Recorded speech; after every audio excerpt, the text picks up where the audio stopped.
আমাদেরকে যে কোনো মূল্যে শিক্ষার উপরে জোর দিতে হবে, শিক্ষা শিক্ষা শিক্ষা। এবং তার ভিতরে তার ভিতরে আমি মনে করি প্রাইমারি শিক্ষার উপরে আমাদেরকে সবচাইতে বেশি জোর দিতে হবে। প্রাইমারি শিক্ষকদের উপরে আমাদের জোর দিতে হবে। কেউ কিছু মনে করবেন না, একটি প্রচলন মনে হয় দেশের মধ্যে আছে, গ্রাম অঞ্চলে বলি শহর অঞ্চলে বলি, যেখানে বলি আমাদের মধ্যে একটি ধারণা আছে, পরিবারের যেই ছেলেটি একটু বেকার, যেই ছেলেটি অত ভালো স্টুডেন্ট না, আচ্ছা ঠিক আছে, ওই যে প্রাইমারি স্কুলের শিক্ষক নিচ্ছে, ওখানে চাকরির ব্যবস্থা একটা করে দাও। এরকম একটি পারসেপশন বা এরকম একটি প্র্যাকটিস আছে বাংলাদেশে। প্রিয় সহকর্মীবৃন্দ, আমি মনে করি প্রাইমারি স্কুলের শিক্ষকটি হওয়া উচিত ওই অঞ্চলের অন্যতম মেধাবী, যে তার হওয়া উচিত প্রাইমারি স্কুলের শিক্ষক।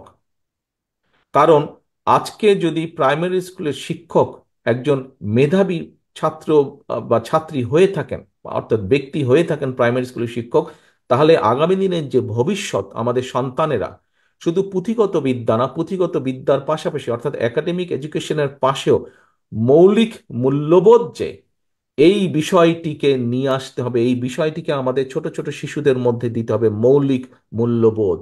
অনেক ক্ষেত্রেই সমাজের মধ্যে মৌলিক মূল্যবোধের অবক্ষয় ঘটেছে।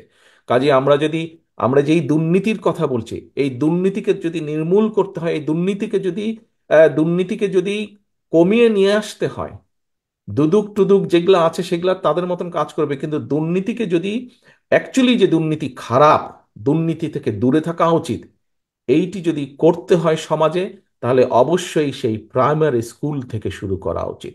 প্রাইমারি শিক্ষকদের উপরে ইনভেস্ট করা উচিত। এই ক্ষেত্রে বাজেট এর বরাদ্দ, শুধু স্কুল তৈরি করলে হবে না, ওই বিল্ডিং তৈরি করলে হবে না, ইনফ্রাস্ট্রাকচারে না, প্রাইমারি শিক্ষকদের কোয়ালিটি ইমপ্রুভ করার জন্য, তাদেরকে সেই কমফোর্টটা দেওয়ার জন্য। কারণ তাকে যদি চিন্তার মধ্যে থাকতে হয় যে কোনো রকমে ক্লাসটা শেষ করে তাড়াতাড়ি তার ছোট দোকানটাতে গিয়ে বসবে, কারণ না হলে সংসার চলবে না, অথবা খেতে গিয়ে কাজ করতে হবে, তাহলে হবে না।